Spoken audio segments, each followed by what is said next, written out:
Fala, fera! Que bom te encontrar em mais um bloco de revisão aqui no nosso curso. Nesse bloco 5 de ondulatória, nós vamos revisar sobre efeito Doppler. Vem comigo! Questão R21. O efeito Doppler é um fenômeno ondulatório que surge quando existe um movimento relativo entre a fonte da onda e um observador. O efeito analisa a frequência percebida pelo observador, que é diferente daquela emitida pela fonte. Vamos supor que a ambulância, com a sirene tocando, se mova com velocidade constante de 25 metros por segundo em relação a um pedestre que se encontra em repouso em uma calçada. Em relação à situação exposta, é correto afirmar que... Olha só, fera!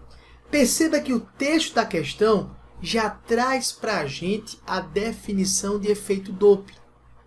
Ele fala que o efeito Doppler nada mais é do que um observador perceber uma diferença na frequência emitida por uma fonte sonora quando existe um movimento relativo entre a fonte e o observador.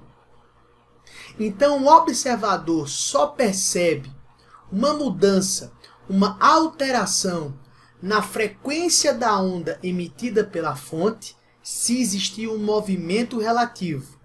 Ou um movimento relativo de aproximação entre o observador e a fonte, ou um movimento relativo de afastamento entre o observador e a fonte. Quando a fonte e o observador eles se aproximam, a frequência percebida pelo observador é uma frequência maior que a frequência da fonte.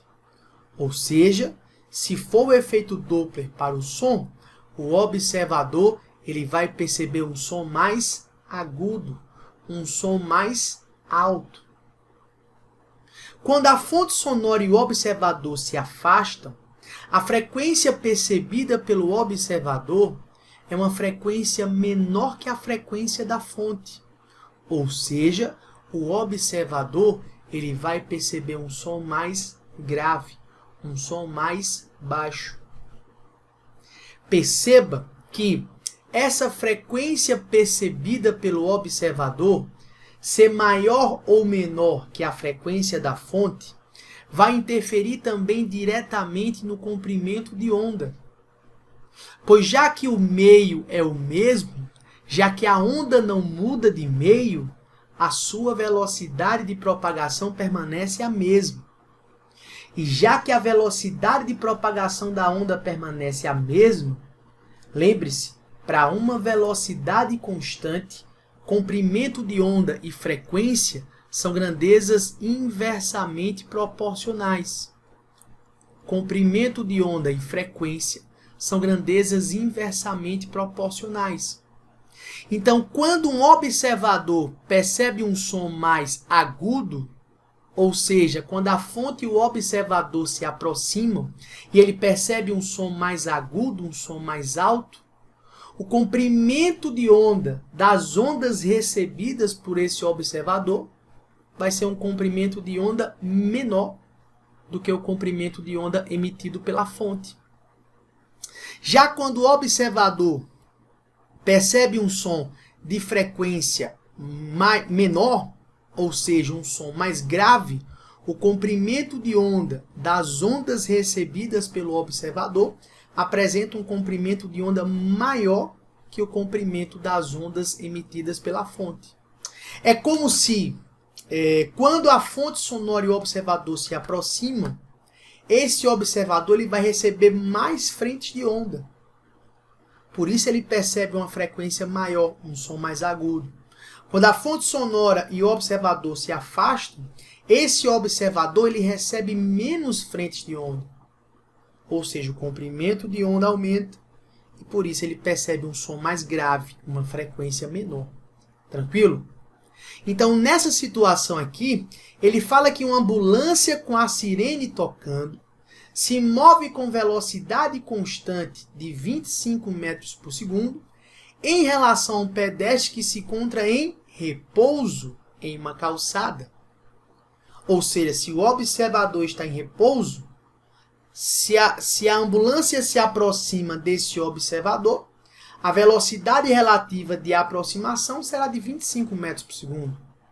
Como o observador está em repouso, se essa ambulância se afasta do observador com velocidade de 25 metros por segundo, a velocidade relativa de afastamento entre o observador e a fonte vai ser de 25 metros por segundo.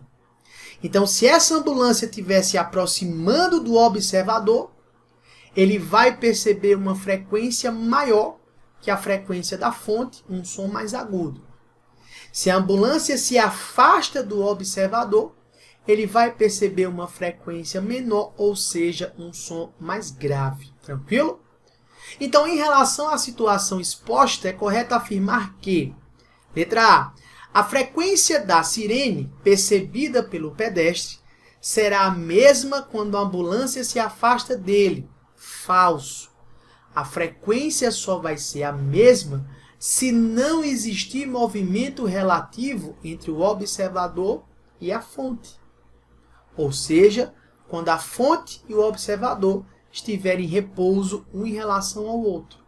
Isso pode acontecer quando os dois estão parados em relação a um determinado referencial, ou se eles se movimentam no mesmo sentido e com a mesma velocidade, porque aí não teria aproximação nem afastamento. Fica ligado, tá? Então, nessa letra A, aqui está fora, né? Se a ambulância se afasta dele, ele irá perceber uma frequência menor. Letra B. A frequência da sirene percebida pelo pedestre será menor quando a ambulância se aproxima dele. Pelo contrário, será maior. Letra C. A frequência da sirene percebida pelo pedestre será maior quando a ambulância se afasta dele. Falso. Se a ambulância se afasta, a frequência percebida seria menor. Letra D. A frequência da sirene percebida pelo pedestre será a mesma quando a ambulância se aproxima dele. Falso. Se existe movimento relativo entre a fonte e o observador, existe essa alteração, essa diferença na frequência percebida pelo observador. E letra E, a frequência da sirene percebida pelo pedestre será maior quando a ambulância se aproxima dele. Corretíssimo a letra E. Letra E de eu vou passar na prova do Enem. Vamos lá para a nossa questão R22. Vem comigo. Um trem apita parado na estação. Opa, a fonte sonora está em repouso. Uma pessoa inicialmente em repouso, longe da estação, ao ouvir o apito, passa a correr em linha reta ao encontro do trem. É correto afirmar que imediatamente após iniciar a corrida, comparado com a situação anterior de repouso, a pessoa passa a perceber, opa, a fonte sonora agora está em repouso e o observador se aproxima da fonte, né? Ele fala que uma pessoa inicialmente em repouso, ao ouvir o apito, passa a correr em linha reta ao encontro do trem. Então, se existe um movimento relativo de aproximação entre a fonte e o observador vai perceber um som mais agudo, uma frequência ligeiramente maior que a frequência da fonte. E se ele está se aproximando da fonte sonora, ele vai receber dessa onda, né? Ele vai perceber um som mais forte, né? Imagina que você tem uma caixa de som e você aproxima o seu ouvido do alto-falante. Você vai perceber um som mais forte, um som mais intenso. Pode chegar até a doer o seu ouvido, incomodar. Se você se afasta da fonte, você passa a perceber um som menos intenso, um som mais fraco. Então, ao se aproximar da fonte, esse observador vai perceber uma frequência maior que a frequência da fonte e um som de intensidade maior, um som mais forte. Tranquilo? E aí, se você for lá na letra B, é exatamente o que ele fala. Ó. A pessoa passa a perceber, ao ir de encontro ao trem, um som de frequência ligeiramente maior, ou seja, um som mais agudo, um som mais alto, e de intensidade ligeiramente maior, ou seja, um som mais forte. E com isso, nessa questão R22, a alternativa correta seria a alternativa B. Vale a pena aqui destacar para vocês a equação que você usaria numa questão de efeito Doppler, caso você precisasse fazer conta, né? A relação é exatamente essa daqui, ó. A frequência percebida pelo observador dividido pela velocidade do som no ar, mais ou menos a velocidade do observador, é igual à frequência emitida pela fonte sobre a velocidade do som no ar, mais ou menos a velocidade da fonte. Essa relação nunca apareceu na prova do Enem de 2009 para cá, tranquilo? Mas aí essa seria a relação que você usaria se precisasse fazer uma conta com efeito Doppler. Frequência do observador sobre a velocidade do som, mais ou menos a velocidade do observador, igual a frequência da fonte sobre a velocidade do som, mais ou menos a velocidade da fonte. Se liga, né, que essa questão do mais ou menos depende do referencial, tá? E aqui, no efeito Doppler, você vai adotar o referencial sempre do observador para a fonte. Independente do observador estar à esquerda ou à direita da fonte, tranquilo? Então, para essa relação de efeito Doppler, o referencial será sempre do observador para a fonte. Então, do observador para a fonte, toda a velocidade que estiver no sentido do referencial do observador para a fonte, ela fica positiva. Então, por exemplo, nesse meu caso aí, né, se existe um movimento relativo entre o observador e a fonte, no meu caso eu coloquei o observador à esquerda e a fonte à direita, se a velocidade do observador é para a direita, ela tem o mesmo sentido do referencial. Então, a velocidade do observador seria positiva. Caso a velocidade do observador fosse para a esquerda, ela teria sentido contrário ao do referencial. Então, a velocidade do observador seria negativa. Já a fonte, se a velocidade da fonte fosse para a esquerda, ela teria sentido contrário ao referencial. Então, a velocidade da fonte seria negativa. Caso a velocidade da fonte fosse para a direita, ela teria o mesmo sentido do referencial e a sua velocidade na relação lá seria positiva. Tranquilo? Outra coisa que você não erraria uma questão de efeito Doppler é exatamente se você sabe que na aproximação a frequência percebida pelo observador é ligeiramente maior e no afastamento vai ser uma frequência menor. Então, ao fazer as contas, caso aconteça o contrário, você já sabe que errou nos sinais, né? E na maioria das questões, ou o observador ou a fonte estarão em repouso. Perceba que na primeira questão que nós fizemos, o pedestre, o observador estava em repouso. Então, essa velocidade VO seria 0. E aí fica fácil de você saber se acertou ou não, porque a questão precisa dizer para você se é uma aproximação ou um afastamento. Então, você sabe, se for uma aproximação, a frequência do observador tem que ser maior. Se for um afastamento, a frequência do observador tem que ser menor. Então, se você faz suas contas e isso não acontece, onde foi que você errou? No sinal de mais ou menos. Tranquilo? Nessa questão R22, a fonte está em repouso. Então, se fosse para eu fazer conta aqui, a velocidade VF seria 0. Tranquilo? Então, se liga. Mas essa relação nunca apareceu aí de 2009 para cá na prova do Enem. Tranquilo? Vamos lá para a nossa questão R23. A ecocardiografia ou ecocardiograma com Doppler abrange os métodos de diagnóstico da estrutura e do funcionamento do coração, baseados no uso de ultrassom, ou seja, as ondas acústicas com frequência de mais de 20.000 Hz, geralmente em torno de 2 a 4 MHz. Este exame é frequentemente empregado na avaliação de portadores de diversas doenças cardíacas. A ecocardiografia apresenta imagens estáticas e em movimento do músculo e das válvulas cardíacas.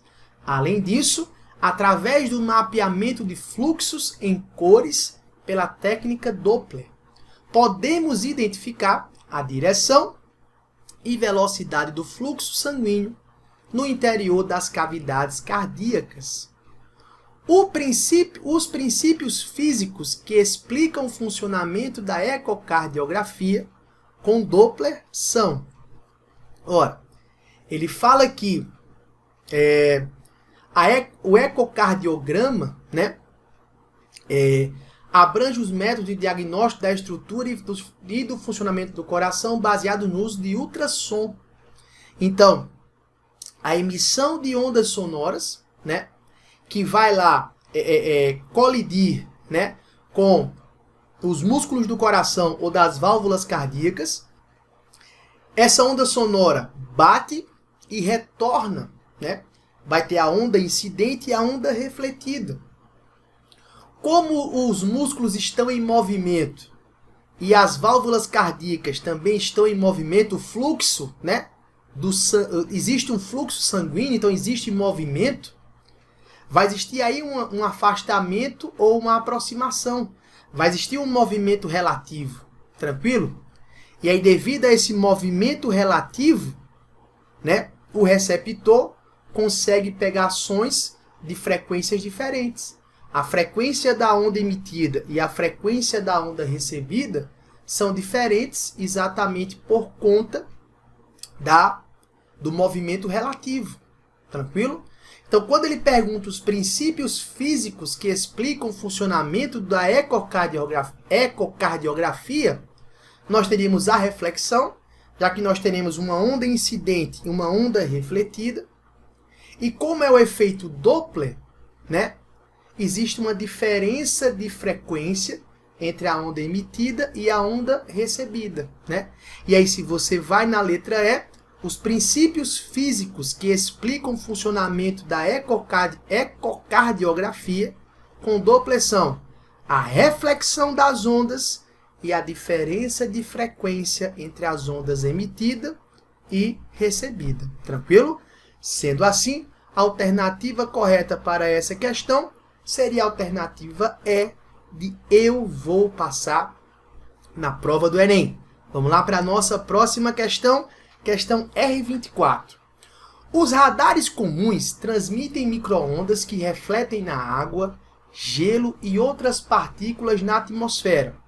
Podem, assim, indicar apenas o tamanho e a distância das partículas, tais como gotas de chuva. O radar Doppler, além disso, é capaz de registrar a velocidade e a direção na qual as partículas se movimentam, fornecendo um quadro do fluxo de ventos em diferentes elevações. Nos Estados Unidos, a NEXAR, uma rede de 158 radares Doppler, montada na década de 1990 pela Diretoria Nacional Oceânica e Atmosférica, permite que o Serviço Meteorológico Nacional emita alertas sobre situações do tempo potencialmente perigosas com um grau de certeza muito maior. O pulso da onda do radar, ao atingir uma gota de chuva, devolve pequena parte de sua energia numa onda de retorno, que chega ao disco do radar antes que ele emita a onda seguinte. Os radares transmitem entre 860 e 1.300 pulsos por segundo na frequência de 3.000 MHz. No radar Doppler, a diferença entre as frequências emitidas e recebidas pelo radar é dada por ΔF, que seria a diferença de frequência, igual a 2 vezes U sobre C, que multiplica F0, onde U é a velocidade relativa entre a fonte e o receptor, C, 3 vezes 10 à oitava metros por segundo, é a velocidade da onda eletromagnética, e F0 é a frequência emitida pela fonte. Qual é a velocidade em quilômetros por hora de uma chuva para a qual se registra no radar Doppler uma diferença de frequência de 300 Hz.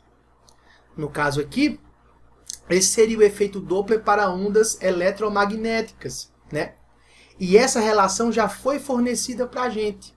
Na prova do Enem, caiu uma questão muito parecida com essa, em que ele dava também essa relação. Você não precisa decorar essa relação, tranquilo? E o que você precisa fazer nessa questão é apenas pegar os dados fornecidos por ela e substituir na relação do efeito Doppler para ondas eletromagnéticas. Perceba que a diferença de frequência a questão nos forneceu 300 Hz. A velocidade da onda eletromagnética a questão nos forneceu 3 vezes 10 à oitava. E a frequência emitida pela fonte está aqui, ó, uma frequência de 3.000 MHz. Tranquilo? E ele pede exatamente qual é a velocidade de uma chuva para a qual se registra no radar, ou seja, qual a velocidade relativa entre a fonte e o receptor, já que nesse caso o receptor estará em repouso, né? Então essa velocidade relativa é a própria velocidade da chuva, né? Então basta aqui que a gente faça as devidas substituições.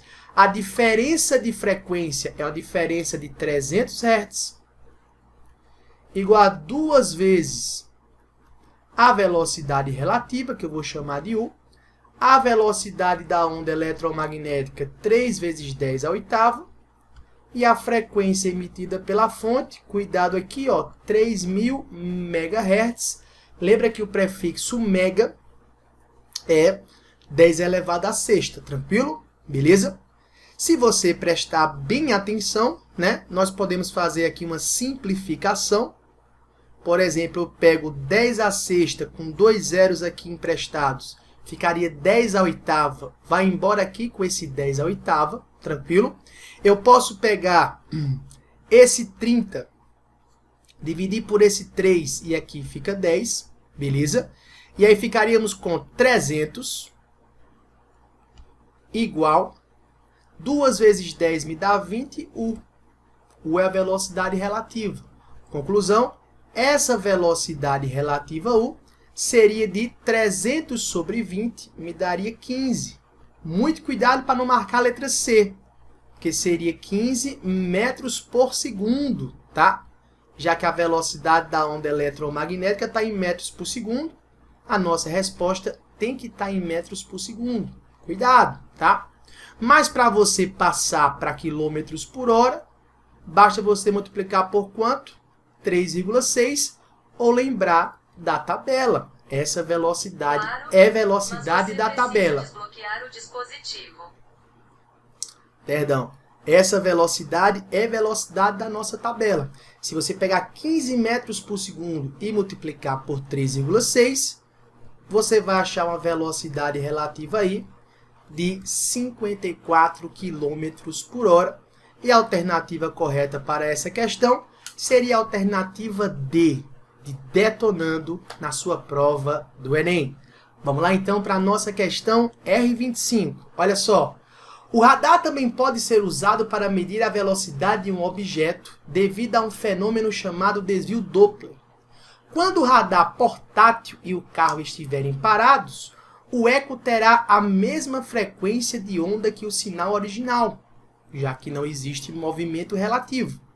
Cada parte do sinal é refletida quando atinge o carro, espelhando exatamente o sinal original. Mas quando o carro está se movendo, cada parte do sinal de rádio é refletida em um ponto diferente do espaço, o que altera a frequência da onda. Quando o carro se afasta do radar portátil, a onda retorna ao radar com a frequência menor que a emitida pelo radar. Se o carro se aproxima do radar portátil, a onda retorna ao radar com a frequência maior que a emitida pelo radar. A figura a seguir mostra a onda emitida pelo radar. Então ele fala exatamente o que nós discutimos nesse bloco. Só existe efeito Doppler se existir um movimento relativo. Perceba que na reflexão, como o meio é o mesmo, a velocidade de propagação da onda é a mesma. Lembra, a velocidade de propagação de uma onda só muda se essa onda muda de meio. Tranquilo? Então a velocidade da onda refletida e a velocidade da onda incidente e da onda refletida é a mesma. O que vai alterar aí é a frequência e o comprimento de onda. Tranquilo? Com base no texto, marque a alternativa que representa de forma correta a onda refletida pelo carro. E aquilo que eu falei para você. Se eu sei que a velocidade é a mesma, porque o meio é o mesmo, lembra, velocidade e comprimento de onda são inversamente proporcionais. Ele falou que quando o carro se aproxima do radar, nós sabemos que a frequência percebida é maior. Logo, o comprimento de onda deve ser menor. Se o carro se afasta do radar, ele vai ser percebido uma frequência menor, logo um comprimento de onda maior. E aí, se você compara os desenhos, ó, a onda emitida apresenta esse comprimento de onda. Se existe aproximação ou afastamento, vai ter uma alteração no comprimento de onda. Se você prestar atenção, na letra A e na letra E, não está tendo alteração no comprimento de onda. Na letra A, o carro está se aproximando do radar, e na letra E, o carro está se afastando. Né? E na letra A e na letra E, o desenho está igual ao desenho da questão. Então, nessa letra A e nessa letra E, eu já posso tirar. Porque a onda emitida e refletida está com o mesmo comprimento de onda. Se você olhar na letra B, o carro se aproxima do radar e perceba que esse comprimento de onda é menor do que o comprimento da figura da questão. E se o comprimento de onda é menor, é porque a frequência é maior. E na aproximação, a frequência é maior. Né? Então, essa letra B estaria correta. Ó. Essa letra B estaria correta. Se na aproximação a frequência percebida pelo radar é maior, ela recebe uma onda com um comprimento de onda menor. Tranquilo? A letra C está errada porque é uma aproximação e claramente você percebe que o comprimento de onda aqui está sendo bem maior do que o comprimento de onda da questão, né? E se é uma aproximação, deveria ser o contrário. E a letra D também está incorreta, porque você percebe que esse comprimento de onda é bem menor do que o comprimento de onda da onda emitida. E aqui acontece um afastamento. Então, a frequência percebida pelo radar seria menor, portanto, o comprimento de onda aqui na letra D deveria ser maior que o comprimento de onda da onda emitida. Tranquilo? Sendo assim, a alternativa correta para essa questão é a alternativa B. De boa prova do Enem para você. Eu espero você no nosso próximo bloco. E não esquece, aqui no bônus da nossa semana 4, tem uma aula de acústica exclusiva para você. Vale a pena você assistir. Até a próxima e valeu!